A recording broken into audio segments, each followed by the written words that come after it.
बिस्मिल्लाहिर्रहमानिर्रहीम, अस्सलाम वालेकुम। Live with doctor Shahid Masood के साथ मैं हूं सुमेरा सलीम। नाज़रीन, गैर हतमी और गैर सरकारी नताइज सामने आ गए, जिसके बाद सियासी रहनुमाओं का जो मुशावरत का सिलसिला है वो जारी है। मुस्लिम लीग नून की मुलाकात हुई है एमकेएम के रहनुमाओं से, जिसके बाद खालिद मकबूल सिद्दीकी साहब ने कहा है कि हुकूमत साजी से मुतल्लिक कोई बात नहीं हुई है, पाकिस्तान को बहरान से निकालने पर बात होगी। जबकि पीपल्स पार्टी की जानिब से कल CEC का इजलास भी बुला लिया गया है, हुकूमत साजी के हवाले से मुशावरत भी होगी। इसके अलावा भी दीगर मौज़ूआत पर आज हम गुफ्तगू करेंगे। स्टूडियो में हमारे साथ मौजूद हैं डॉक्टर शाहिद मसूद। अस्सलाम वालेकुम डॉक्टर साहब। डॉक्टर साहब, आपने जो है इलेक्शन से पहले कह रहे थे जिस तरह से आज़ाद उम्मीदवार हैं, अगर उनकी अक्सरियत होगी तो वो एक अपना वज़ीर आज़म भी बना सकते हैं। अभी तक की सूरत हाल के बाद आप क्या कहेंगे? देखिए, ये पहली बात तो ये है कि मुल्क इंतशार का और इस बहरान जारी हैं, इनका मुतामिल नहीं हो सकता। अच्छा, अगर आप मुझसे पूछे ना ये बहरान कब से, ये मेरी बिल्कुल ज़ाती राय है जी। ये मुल्क हमारा कोई डिस्टेबलाइज हुआ है, इसको आप समझें कि कोई 2007-8 से, कि जब बेनज़ीर भुट्टो साहिबा की शहादत हुई थी, तो उसके बाद से एक अदम इस्तेकाम है इस मुल्क में। बाहर से इन्वेस्टमेंट्स आनी हैं, हुकूमतें किससे बात करनी है, कैसे करनी है, किस तरह आगे चलना है, और इस दौरान मुल्क बहुत तमाम उसके अदारे और तमाम उसमें जो आप समझ लें कि अदारों से मेरी मुराद ये है कि जो स्टील मिल को आप उठा लें या आप PIA को देख लें, हर तरफ आपको एक डाउनफॉल और इन्हितात होता नज़र आ रहा है। और वो रुपया या डॉलर्स इस दौरान कर्जा लिया गया है, और इस वक्त मुल्क की मईशत बिल्कुल एक ऐसी जगह खड़ी है जहाँ पे पिछली जो PDM की हुकूमत जब जा रही थी, तो आखिरी दिनों में अगर इस्टेब्लिशमेंट उसमें ना बराह रास्त इन्वॉल्व होती, आर्मी चीफ ना इन्वॉल्व होते, तो शायद वो आखिरी किस्त भी लेना एक मसला हो रहा था। और फिर उसके बाद ये केयर टेकर कैबिनेट आई, और उसके शुरू के दिनों में हमने ये देखा कि जी कोई स्टेबिलिटी आ रही है, कोई मईशत जो है वो डॉलर का रेट कोई काबू में आ रहा है, कोई ये चीज़ें आ रही हैं। लेकिन ग्रेजुअली जब ये इलेक्शंस तक पहुँचने से थोड़े रोज़ पहले वो भी सारा मामला अनसर्टिनिटी की तरफ चला गया। अच्छा, इलेक्शंस के नतीजे में एक इस्तेकाम मुल्क में आ जाना चाहिए था। कोई भी जमात अक्सरियत लेती, कोई भी जमात, और वो उसके बाद एक हुकूमत साजी की पोजीशन में आ जाती।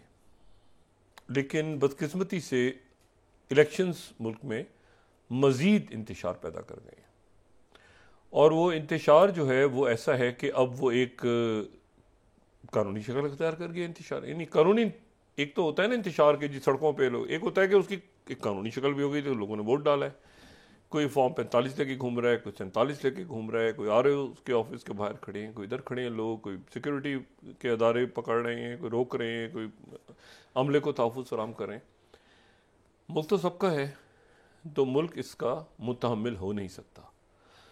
अच्छा, अब इसमें चूँकि ट्रांसमिशंस में बात बहुत ज़्यादा हो रही है, तो मैं इसके ऊपर उन ट्रांसमिशंस में अपने जो मुख्तलिफ मामलात हैं, सियासी मामलात, उन पे तो मैं बात करता रहा हूँ, लेकिन मैं ओवरऑल पिक्चर आपको बता रहा हूँ कि मुल्क इसका मुतहम्मिल हो ही नहीं सकता। अब फार्मूले बन रहे हैं बहुत से। पीपल्स पार्टी जो है वो PMLN के साथ मिलकर बनाएगी हुकूमत, या पीपल्स पार्टी जो है वो अपोजिशन में बैठ जाएगी, या पीपल्स पार्टी अगर तो फिर वो आज़ाद अरकान कहाँ जाएंगे, जो कि PTI का उसमें से एक जो है वो आज वो चले गए हैं मुस्लिम लीग नून में। लेकिन वो जो आज़ाद अरकान है वो कुछ तो मेरे ख्याल से 8 या 9 के करीब, 9 या 10 ऐसे कुछ थे जो कि वाकई आज़ाद थे, यानी वो PTI के नहीं थे। लेकिन जो अक्सरियत है वो तो PTI के लोगों ने वोट डाला है, तो अब उनमें से एक गए हैं। अब इशू ये है सारा कि लेकिन इसके नतीजे में जो अवाम का जो सिलसिला था, देखें पहले किसी और अंदाज में हुआ करता था मामला। पहले वो कि जी वो इलेक्टेबल चला गया इधर से उधर, तो नीचे के लोग कहते थे चलो खैर है जी वो। अब नीचे के लोगों, जो अवाम है, अवामी सतह पे वो इस बात को उन्होंने रिजेक्ट किया है, और उसके नतीजे में बड़े बड़े बुर्ज भी गिरे, बड़ी बड़ी शख्सियात हार गई हैं इलेक्शंस। तो लोग इसको किस तरह से देखेंगे कि जी अब इलेक्शंस के बाद एक और कैंपेन शुरू हो रही है, और वो कंपेन ये शुरू हो रही है कि जिसको तोड़ो उसको ये करो, ऐसे करो, ऐसे करो, ये करो, ये लाओ, वो लाओ।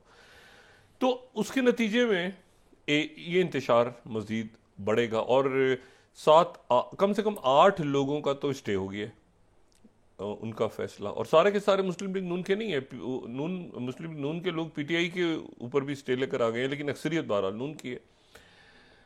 तो ये अब मुख्तलिफ फार्मूले गर्दिश कर रहे हैं, लेकिन ये फार्मूले जितनी देर गर्दिश करते रहेंगे उतनी देर जो है एक तो जगहसाई होगी, दूसरा ये है कि उसमें ये ताकत का इस्तेमाल और वफादारियां तब्दील करवाना, और फिर दोबारा नोट खुल रहे हैं और जश्न हो रहे हैं, और ये सारा जो है ये, तो उसमें मेरा ख्याल है कि जो हमारे अकाबरीन हैं उनको बैठ के देखना होगा कि मुल्क और अवाम ये वो किस तरह, और दुनिया किस तरह से देख रही है इन इलेक्शंस को।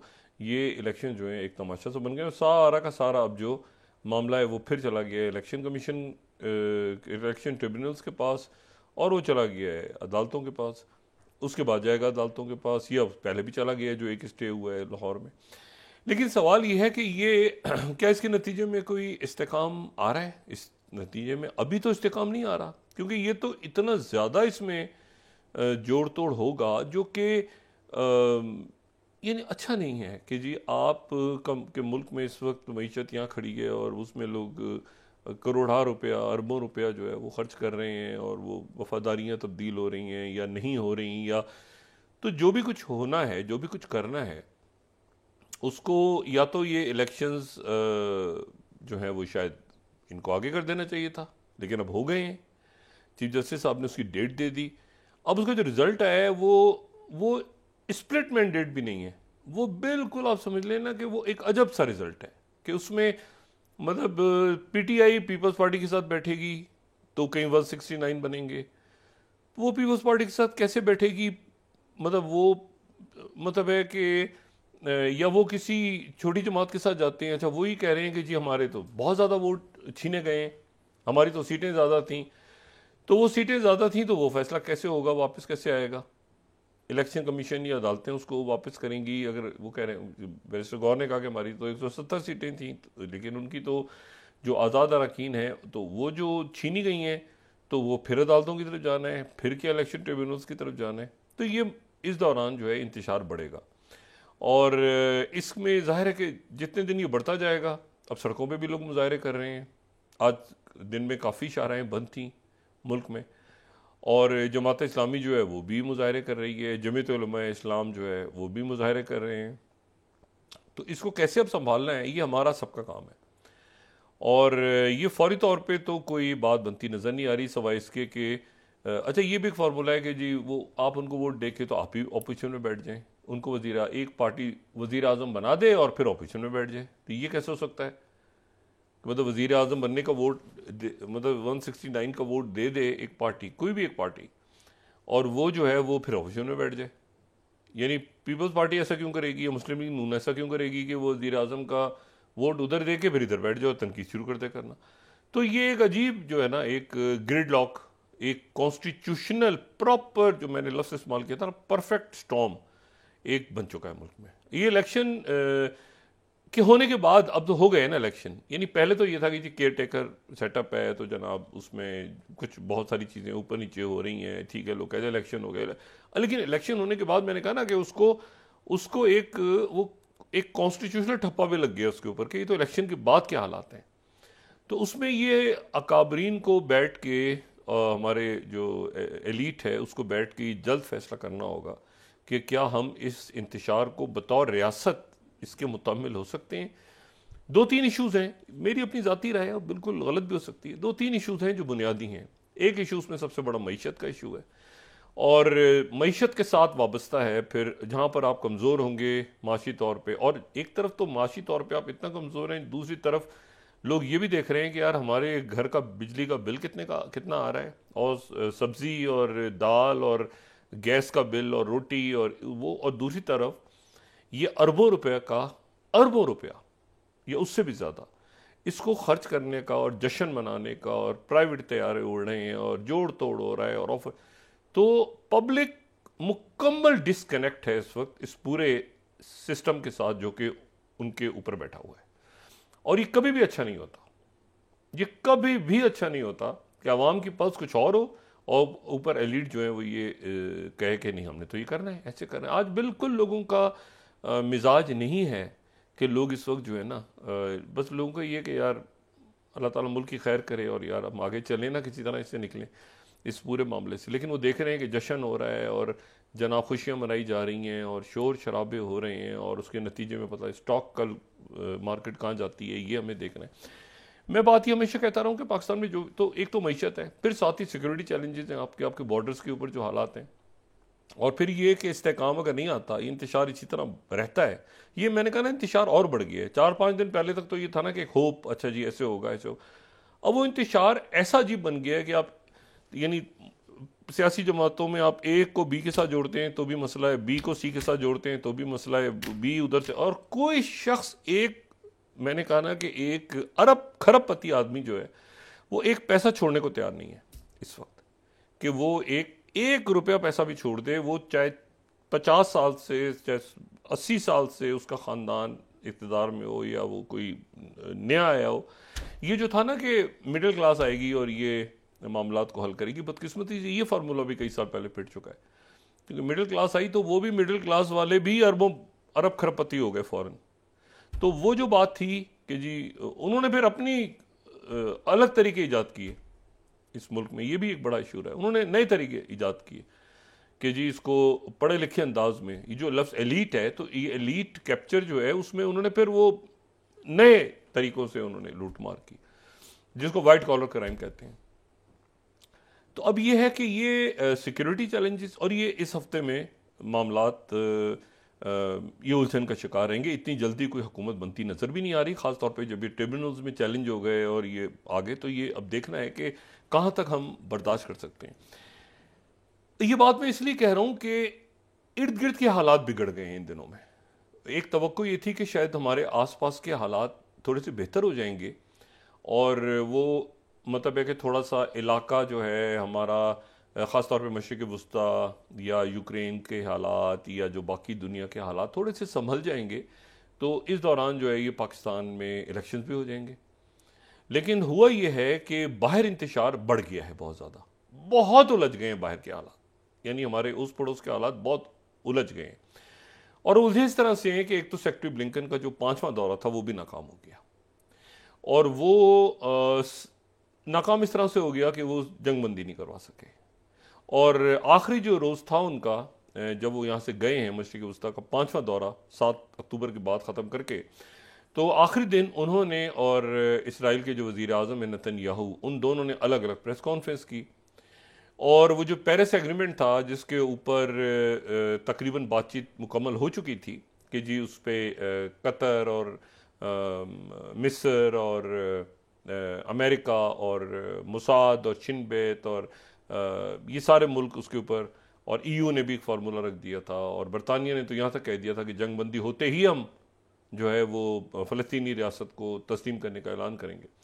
लेकिन वो मामलात जो हैं वो ख़राब हो गए दोबारा, और ख़राब इस तरह से हुए कि नेतन्याहू की तरफ से ये बात की गई कि जी हम एक तो ये है कि गज़ा से फ़ौजें वापस नहीं बुलाएंगे, और यहाँ वो जो बात थी कि जी अरब ममालिक की या बाकी फ़ौजें यहाँ पर आने की इजाज़त दीजिए, वो भी नहीं, और अक़वाम मुत्तहिदा के जो ज़ेली अदारे हैं उनको भी हम अंदर आने की इजाज़त नहीं देंगे।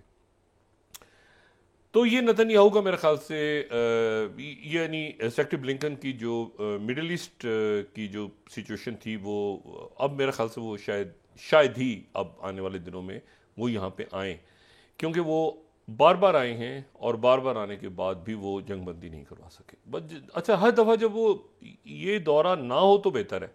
जैसे मैं कह रहा हूँ ना कि अब मैं सोच रहा हूँ कि इलेक्शन ना होते तो शायद बेहतर होता था, मतलब एक ये इंतशार ना होता जो इस वक्त पैदा हो गया इलेक्शंस के बाद।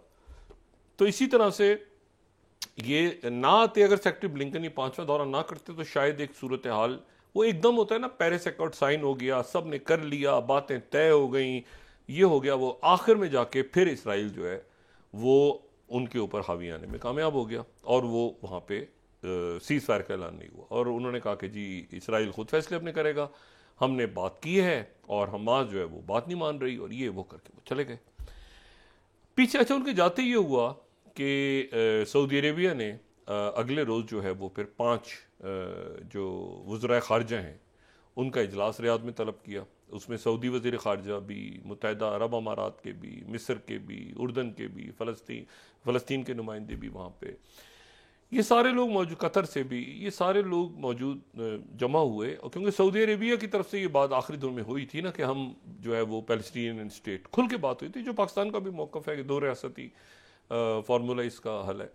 तो वो जो है वो फिर उनकी तरफ से स्टेटमेंट जारी हुई वज़राए ख़ारजा की तरफ से, लेकिन वो स्टेटमेंट्स अपनी जगह, बात अब उलझ गई। इसी दौरान सीरिया में, शाम, सीरिया, इराक, इधर अटैक्स वो चलते रहे, सारे चलते रहे। ये इन 2-3 दिनों में जो हुआ है, और हुतीज़ ने हमले अपने जारी रखे, और इस दौरान जो है वो अमेरिका ने भी हिट किया वहाँ पे हुतीज़ को। 17 लोग उनके हुतीज़ के जो है वो उसमें जहाँ बक हुए। और आज उनका एक बड़ा इज्तिमा हुआ हुतीज़ का, जिसमें उन्होंने पूरी सरकारी तौर पे जो लोग इन स्ट्राइक्स में जानों से गए, तो उनका बहुत बड़ा नमाज जनाजा की हुतीज़ यमन में हुआ। और उनकी तरफ से अब ये बाज़ाब्ता तौर पे बात हुई कि अब इस जंग के अगले मरहले पे हम जो अंडर वाटर केबल है उसको हम काट सकते हैं। मतलब अब चूँकि कोई भी नहीं है और अब जंग फैल रही है, तो फिर अब जिसने जो करना है करे, और हम अब हम यहाँ पे केबल्स को नुकसान पहुँचाएंगे।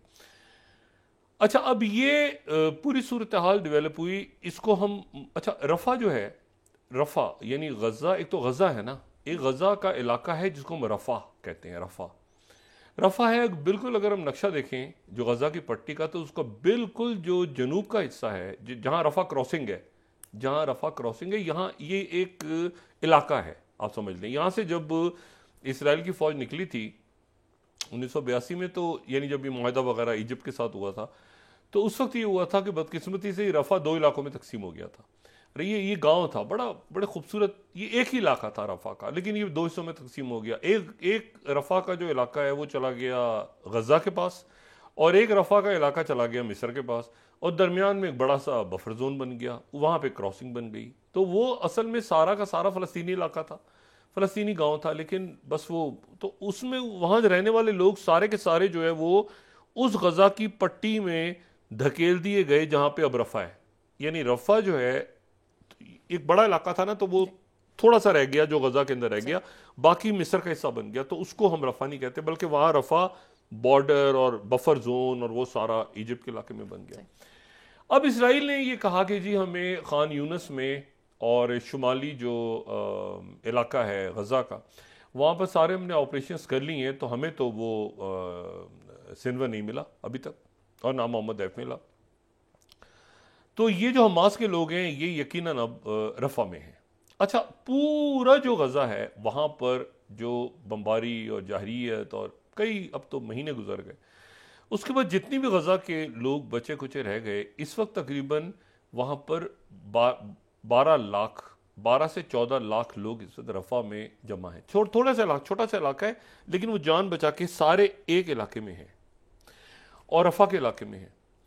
और रफ़ा का जो इलाका है वहाँ पर ये सूरत हाल है कि मतलब वहाँ पर अब इसराइल जो है वहाँ पर जाहिरियत शुरू करने जा रहा है अपनी, ठीक है। और ये जो है, ये इसका मतलब ये है कि वहाँ पर कोई 14 लाख, अच्छा उनमें से यानी 12, उसमें बयान ये हो रहा है कि उसमें कुछ 6 लाख बच्चे हैं। 6 लाख ऐसे हैं जो कि 18 साल से कम उम्र या 12 साल से कम उम्र बच्चे, औरतें, वो सारे यहीं, ये आखिरी जगह है, इसके बाद और कुछ बचा नहीं गज़ा के अंदर। अब यहाँ पर इशू ये है कि जो CIA के डायरेक्टर हैं विलियम बर्न्स, वो दोबारा मशरिक़ वस्ता, वो ग़ालिबन इधर ही हैं सारी शख्सियात, लेकिन वो फिर मिस्र में एक दोबारा डायलॉग शुरू हो रहा है, और वो डायलॉग शुरू हो रहा है कल या परसों से, फिर जमा हो रहे हैं। कतर के जो वज़ीर ख़ारजा हैं और वज़ीर आज़म हैं, वो मिस्र के इंटेलिजेंस चीफ, यानी वही सारे लोग जो पिछले मुआहदे में पेरिस अकॉर्ड में थे। अच्छा, इसराइल का कहना ये है कि हमें पेरिस अकॉर्ड जो है मंजूर है, लेकिन उसमें ये जो बात है कि इसराइल की फ़ौज निकल जाए, ये हमें मंजूर नहीं है शेख, और ये भी मंजूर नहीं है कि हम सारे लोगों को रिहा करें, ख़ास तौर पर मरवान बरगूती और बाकी लोगों को हम रिहा नहीं करेंगे। अच्छा, इसके ऊपर और इजिप्ट जो है उसने अपनी फौज को, ये इसराइल का मीडिया कोट कर रहा है, उसने अपनी फौज को मोबिलाइज करके यहाँ पे जमा करना शुरू कर दी है, यानी रफा के बॉर्डर पे मिस्र की फौज जमा हो रही है।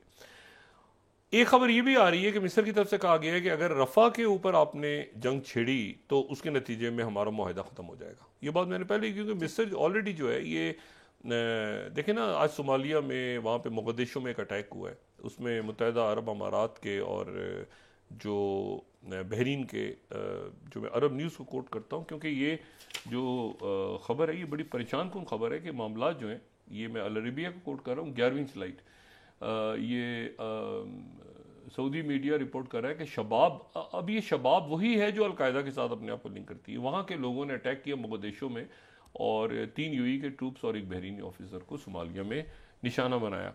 अब इशू ये है सारा कि ये जो है ये मामला खराबी की तरफ है। ज़ाहिर है यूएई रिटेलिएट करेगा, देखेगा कि वहाँ पर ये पीस के हवाले से अमन फौज या बाकी जो भी मामला हैं वहाँ पे बहुत सारे फौजी हैं, और ये ध्यान में रखें कि वहाँ दुनिया में सबसे ज़्यादा जो फौज मौजूद है, अमन फौज अक़वाम मुत्तहिदा की, उनमें से एक पाकिस्तान है। पाकिस्तान अपनी सबसे ज़्यादा पूरी दुनिया में जो अमन फौज है, और ये अक़वाम मुत्तहिदा के आदाद व शुमार हैं कि पाकिस्तान की फौज सबसे ज़्यादा है। तो अगर अमन जो पीस के लिए फौज है उस पर भी अटैक होने शुरू हो जाए, या इवन ये जो रेड सी के अंदर जो बहुत सारे जहाज़ यहाँ पे, वो जंगी जहाज़ नहीं है बल्कि वो इसलिए मौजूद हैं कि वो इन पैसेजेस को खुला रखें। तो आपने ये भी दरमियान में देखा होगा कि कई दफ़ा पाकिस्तान के कुछ लोग, यानी पाकिस्तानी के फंसे हुए तो इंडिया आ गया उनको बचाने के लिए, इंडिया के लोग फंसे हुए पाकिस्तान आ गया। तो इशू ये है कि कुछ जगहों पे तो एक तसादुम है और एक तलखियाँ हैं, लेकिन कुछ जगह ऐसी होती हैं, मिसाल के तौर पे जैसे पीस का मामला है, तो अगर अमन फौज है किसी जगह पे पाकिस्तान की, तो वहाँ पर अमन फौज अगर इंडिया की भी है तो सारे एक साथ रह रहे हैं, ठीक है ना। उनकी उनके फ़राइज़ बिल्कुल मुख्तलिफ हैं। अब ये बात बड़ी अजब सी है कि वहाँ पे शबाब वालों ने अटैक किया, और अटैक करके वो ये मामला खराबी की हर तरफ से खराबी है ना, कॉम्प्लेक्स हो रहा है। ये जब तक जंगबंदी या तो हो जाती, कुछ शराइत पे होती, यानी अब ये फैलते फैलते मामला, मैं आज फॉरेन पॉलिसी का भी आर्टिकल ये पढ़ रहा था कुछ देर पहले, तो फॉरेन पॉलिसी में कि 17वीं स्लाइड के हूतीज नेक्स्ट टारगेट में बी अंडर वाटर। अच्छा, इसको पढ़ें, ये बात अब उस दिन भी हमने पहले भी डिस्कस में कर चुका हूँ, लेकिन अंडर वाटर का मतलब ये है कि नेक्स्ट टारगेट अंडर वाटर का मतलब एक केबल्स का मतलब है इंटरनेट, पूरी दुनिया का कनेक्टिविटी। क्या ये ऐसा होगा या ऐसा नहीं होगा, ये हमने आने वाले दिनों में देखना है, लेकिन ये तमाम दुनिया एक दूसरे से, यानी तमाम दुनिया से मुतासर होगी, तमाम दुनिया, ठीक है, पाकिस्तान क्या, इंडिया क्या, चाइना क्या, रशिया क्या, पूरी दुनिया इससे मुतासर हो जाएगी। पहले ही दुनिया जो है वो ये जो शिपिंग लेन्स के ऊपर जो रुके हुए हैं सारे मामला, उसकी वजह से बहुत ज़्यादा पूरी दुनिया में महंगाई और ये सारे प्रॉब्लम्स जो हैं ये बहुत ज़्यादा आने वाले हैं चंद दिनों में।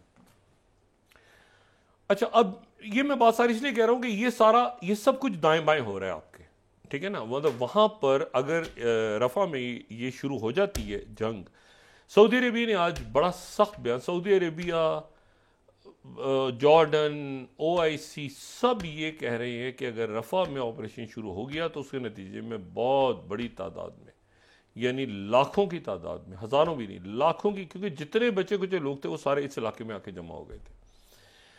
तो रफ़ा में अगर फौजी ऑपरेशन शुरू होता है तो इसका मतलब ये है, और यह बमबारी शुरू होती है तो उसका मतलब ये है कि वो फिर बहुत बड़ी तादाद में इंसानी जानी नुकसान होगा, हज़ारों लाखों की तादाद में, और जंग फैल जाएगी। जंग ऑलरेडी फैल रही है, क्योंकि जंगबंदी नहीं हुई तो जंग फैल रही है। जैसे मैंने आपको कहा कि यहाँ पे यमन का महाज और गर्म हो गया है, शाम में महाज और गर्म हो गया है, इराक़ में और तलखी पैदा हो गई है, इसी तरह से ये अफ्रीका तक अब जंग फैल रही है मुख्तलिफ जगहों पे। साथ ही जो यूक्रेन जो है वहाँ पर उनके जो आर्मी चीफ थे, जिनका एक बड़ा प्रॉब्लम चल रहा था उनके ज़ेलेंस्की के साथ, तो ज़ेलेंस्की ने अपने आर्मी चीफ को अपने ओहदे से बरतरफ कर दिया। और बरतरफ क्यों किया, बड़े अजीब से, यानी आप समझें कि बड़े यानी एक तरह से बेइज्जत करके उनको अपने ओहदे से हटा दिया अपने आर्मी चीफ को। अच्छा, उसके नतीजे में ये हुआ है कि जिनका नाम ज़ेलेंस्की करके जिनका नाम था, उनको अपने ओहदे से हटा दिए। अच्छा, और नया बंदा जो है उनका आ गया है जिनका नाम है ओलिस्कंदर सरजकाई। अच्छा, जो नया आर्मी चीफ आया है इनको वाइट लेपर्ड के नाम से लोग याद रखते हैं। कुछ लोग तो बहुत सख्त लफ्ज़ इनके लिए इस्तेमाल करते हैं, क्योंकि ये इनके बारे में तासुर ये कि बहुत ज़्यादा मतलब ये जालिम किस्म के फ़ौजी ऑफिसर हैं, और मतलब इनके बारे में तासुर है कि बहुत सख्त गिर ऑफिसर हैं। तो इनको आर्मी चीफ वहाँ का लगा दिया गया है। तो ये जंग भी बहुत ज़्यादा ख़राब हो गई है, जो कि यूक्रेन की जंग है। एक तो इंटरनल यूरोप के अंदर, EU के अंदर। फिर जो ट्रंप हैं उन्होंने पिछले 24 घंटे में एक बहुत अजब बयान दिया है। ट्रंप अब इलेक्शन में चले गए हैं ना, तो ये जंगें वंगें अब किस रुख पे जाती हैं किसी को नहीं पता, क्योंकि अब अमेरिका पीछे हट गया और वो अपने इलेक्शन में फंस गया जाके कि भाई अब ब्लिंकन अब क्या फार्मूला पेश करेंगे, क्या करेंगे। तो उन्होंने कहा भाई जाओ भाई अब वापस पहुंचो और जाके जो वहाँ देखना है देखो। अमेरिका तो अब इसको करवा देता तो ये बाइडेन के लिए एक ट्रॉफी थी कि ये जंगबंदी हो जाती। अभी भी कोशिश जारी है, लेकिन इम्कानात अब इसके फैलने के ज़्यादा हो गए, जंग खराब होने के। अब जो डोनाल्ड ट्रंप ने बात की है उसको जितनी दफ़ा आप पढ़ें डोनाल्ड ट्रंप के बयानात को, तो उतना ही ज़्यादा आप सोचेंगे कि ये क्या बयान दिए। गार्डियन नहीं कह रहा है 18 जुलाई, डोनाल्ड ट्रंप कहता है कि अगर नेटो ने हमें पैसे कम दिए तो हम रशिया से कहेंगे कि और हमले करो, हमारे इत्तेहादियों पे और हमले करो अगर हमें पैसे नेटो ने कम दिए। He would encourage Russia to attack NATO allies who pay too little. हमें पैसे चाहिए अमेरिका को। अमेरिका क्यों जंग का खर्चा बर्दाश्त कर रहा है? अच्छा, इसी को फिर CNN कह रहा है। Trump says he would encourage Russia to do whatever the hell they want. अब ये जरा देखें, to any NATO country that doesn't pay enough, जो पैसे पूरे नहीं देगा, जो करना है नेटो के मुल्कों के साथ करो। रशिया को वो कहेंगे कि और हमले करो नेटो के मुल्कों पे। इसी को BBC क्या कह रहा है। मतलब मैंने कहा ना कि मैं कोट इसलिए कर रहा हूं कि मैं उसको बताऊं आपको कि ये बात क्या हो रही है अमेरिका में। इसको आप जरा गौर करें तो आप कहेंगे कि क्या। BBC क्या कह रहा है? Trump says he would encourage Russia to attack NATO allies who do not pay their bills, जो पैसे नहीं देंगे उन पर और अटैक करो। वॉशिंगटन पोस्ट क्या कह रहा है? Trump suggest he will disregard NATO treaty. वो नेटो की ट्रीटी को एक तरफ फेंकते हैं उठा के, और वो अर्ज करते हैं रशिया को कि मतलब उसको कहते हैं रशिया के नेटो को और मारो। अब ये मुझे बताएं कि ये इस वक्त सूरत हाल है दुनिया की कि नेटो का आर्टिकल 5 ही कहता है कि एक मुल्क पे हमला सारे नेटो, वो कह रहे हैं कि जिसने पैसे नहीं दिए हम रशिया से कहेंगे इसको और मारो, जिसने हमें अमेरिका को पैसा नहीं दिया।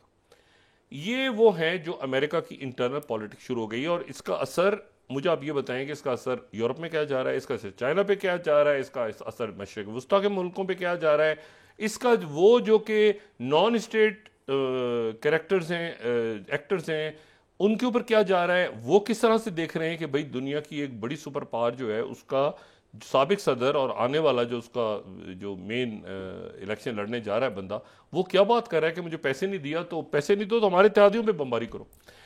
अब इस पूरे सूरत हाल में अगर वाहिद एक चीज पाकिस्तान में नहीं होनी चाहिए तो वो ये कि पाकिस्तान को डिस्टेबलाइज नहीं होना चाहिए किसी भी सूरत, और है भी नहीं।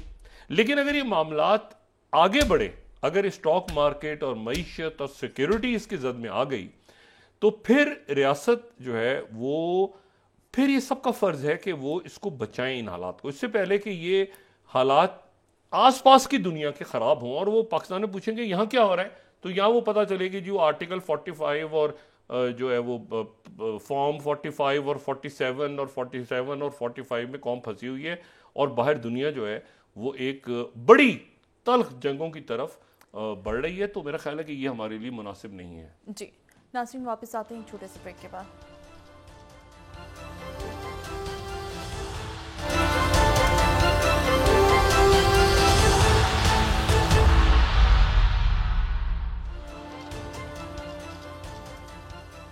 वेलकम बैक नाज़रीन।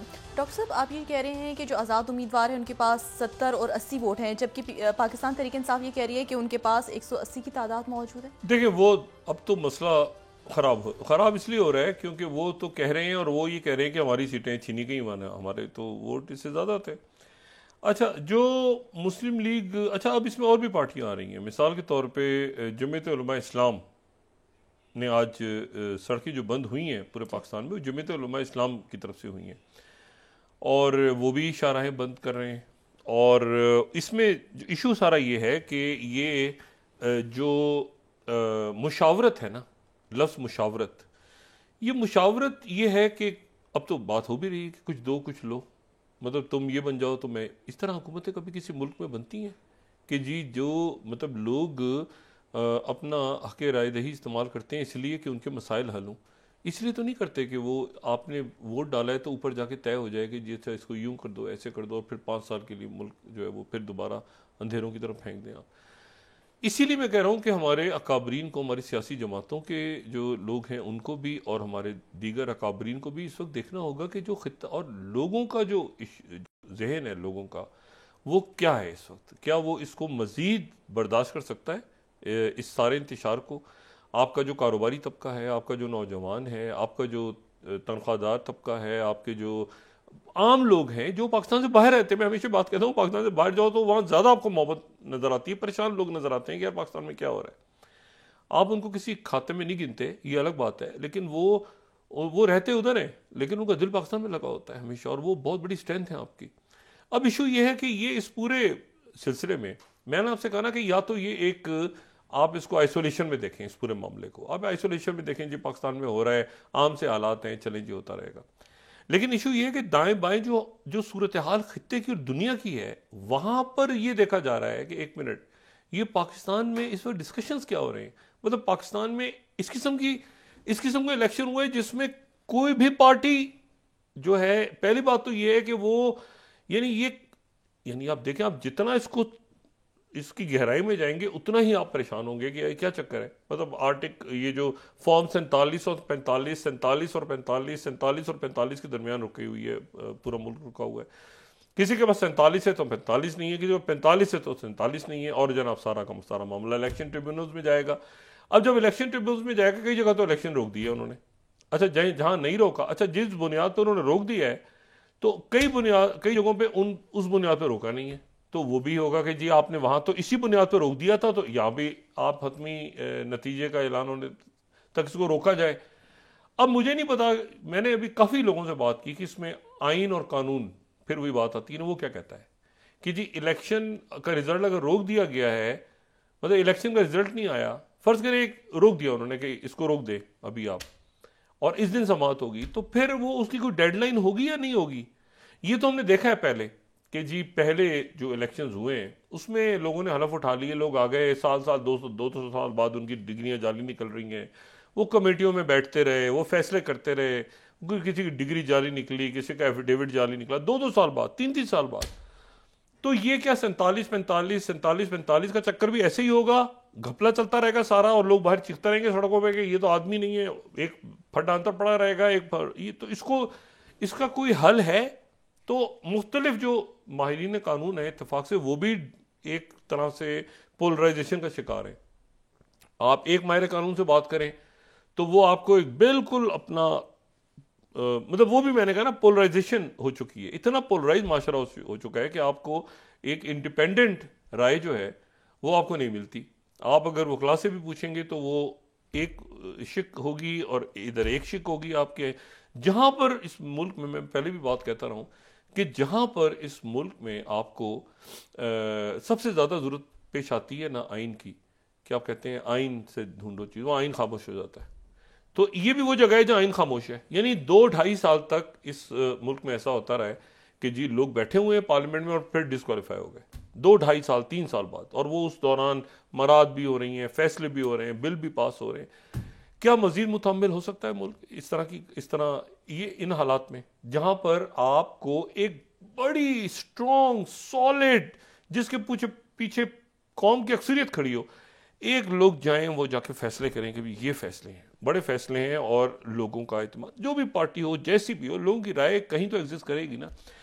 वरना ये नहीं होता तो ये सोसाइटी और पोलराइज हो जाएगी। पहले पोलराइज्ड हैं लोग, पहले ही इतना पोलराइज्ड हैं लोग के, पोलराइज से मुराद ये है कि लोगों के अंदर अब एक दूसरे के साथ मकालमा खत्म हो चुका है। यानी लोग अब उस पर आ चुके हैं कि जहाँ लड़ाई और झगड़ा और गालियाँ और ये सारा।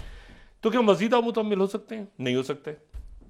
अब इशू इसमें सारा ये है कि और आने वाले दिनों में तो बहुत सारे इश्यूज हैं, स्पीकरशिप है, प्रेसिडेंट कौन बनेगा, फिर ये कुछ लो कुछ दो, ये तो सबसे अजीबोगरीब बात है ना, कुछ दो कुछ, ये तो होना तो ये चाहिए कि इस वक्त वो मुल्क की बात करें। वो कह रहे हैं यार सारी चीज़ें ले लो, वजारत ख़जाना मत लेना, मतलब वजारत ख़जाना लेंगे, मईशत की बात संभालने की कोशिश। हालांकि जो असल चैलेंज है उसके लिए किसी को बढ़ना चाहिए कि मैं वजारत ख़जाना लेता हूँ और मैं ठीक, लेकिन वो वजारत ख़जाना में लेना गालियाँ पड़ेंगी भाई, तो पीछे हट जाओ, ऐसी वजारत दो जहाँ पर पैसा हो।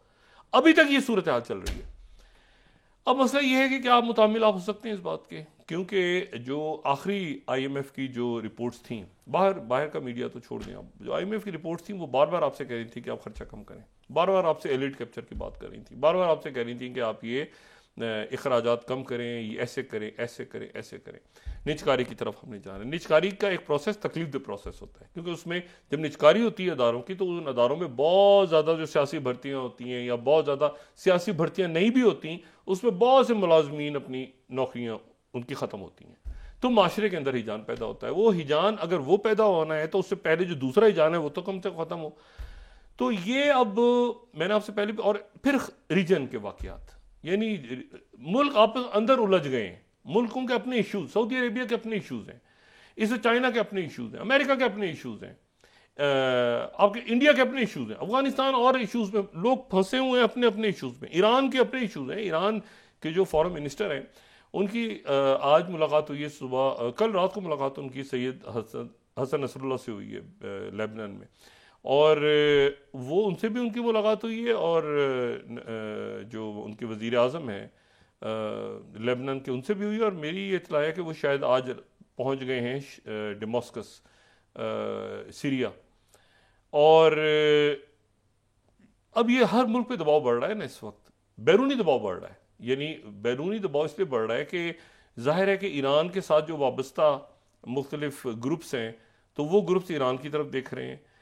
सऊदी अरेबिया ने एक पूरा OIC और जाहिर है कि मुल्कों के ऊपर जो पूरा जो अरब लीग है और OIC, उसको जो है वो सऊदी अरेबिया देख रहा है, और वो सऊदी अरेबिया से बात करके यहाँ से सबसे पहले ब्लिंकन इधर आए, इधर वो पैलेस्टीनियन भी थे, फिर मगरबी किनारे, वो जाके फिर गायब। तो मसला ये है कि ये तो अब बहुत ही एक हिजान सा है, ये मामला बढ़ते बढ़ते पहुंच गया। इसको अब लिंक कर दें यूक्रेन के साथ। यूक्रेन में उन्होंने आर्मी चीफ को अपने हटा दिया और नया आर्मी चीफ आ गया उनका इस मरहले पे, जबकि ना एड अमेरिका दे रहा है, और जो नया सदर, आने वाला सदर है, वो कहता है मैं तो कहूँगा रशिया से कौन मारे, ये यूक्रेन को नहीं, वो जो नेटो के मुल्क जो हमें पैसा नहीं देते उन पर अटैक करें, मजीद अटैक करें, हमारा कोई ताल्लुक नहीं है उनसे, ये डोनाल्ड ट्रंप कह रहे हैं। अब इशू ये सारा कि ये आने वाले दिनों में हमने इन चीज़ों को संभालना है, जो मैं बार बार बात कह रहा हूँ, हमने इन चीज़ों को संभालना है। और इन चीज़ ये जो सड़कों पे और सड़कें बंद हो रही हैं और मुजाहरे हो रहे हैं और पुलिस गिरफ्तार कर रही है, और लेकिन जो गिरफ्तार कर रहा है वो भी पाकिस्तानी, जो गिरफ्तार हो रहा है वो पाकिस्तानी, तो आपस में लोग लड़ रहे हैं। और जो पीछे बैठे हुए शख्सियात हैं उनके लिए तो इनकी जो कहते हैं नहीं तो पौंस मोहरे हैं सड़कों पर। तो जो हमारी एलीट क्लास है वो बराए करम इस वक्त मजबूत फैसले करे, मुल्क को इस हिजान से, इस बहरान से निकाले, क्योंकि खित्ते के हालात और वाक़यात इस वक्त जो है इस बात के मुतहम्मिल नहीं हो सकते कि हम जो आसपास देखें ना, और कुव्वतें भी तो है ना, बीच में सिक्योरिटी अटैक्स नहीं होते रहे इलेक्शन से 3-4 रोज़ पहले, ये तो शुक्र है खुदा का कि अभी पिछले 1-2 दिन खैरियत से गुजर गए। लेकिन यह है कि उस दौरान क्या हुआ है कि लोग सड़कों पर आपस में लड़ाई हो रही है। तो भाई इसको अब उम्मीद करते हैं कि कल हालात कहीं बेहतरी की तरफ जाएंगे, और हम जो इस प्रोग्राम का फॉर्मेट है उसी के ऊपर हम रीजन को डिस्कस करेंगे, और इस दौरान ये मुल्की इंतशार जो है ये ख़त्म होगा। जिसने भी मिलना है, जिससे मिलना है, जैसे हुकूमत बनानी है, जैसे आगे जाना है, इंतशार की तरफ मुल्क को जाने से बतौर पाकिस्तानी में रखना चाहिए। जी बहुत शुक्रिया डॉक्टर साहब। नाज़रीन, इसके साथ ही आज का प्रोग्राम अपने अख्ताम को पहुंचा। मुझे सुमेरा सलीम को दीजिए इजाज़त। अल्लाह नेगेबान। जी डॉक्टर साहब, अपने दोस्तों रिश्तेदारों को धन्यवाद के लोगों का सब ख्याल रखिएगा। अल्लाह हाफ़िज़।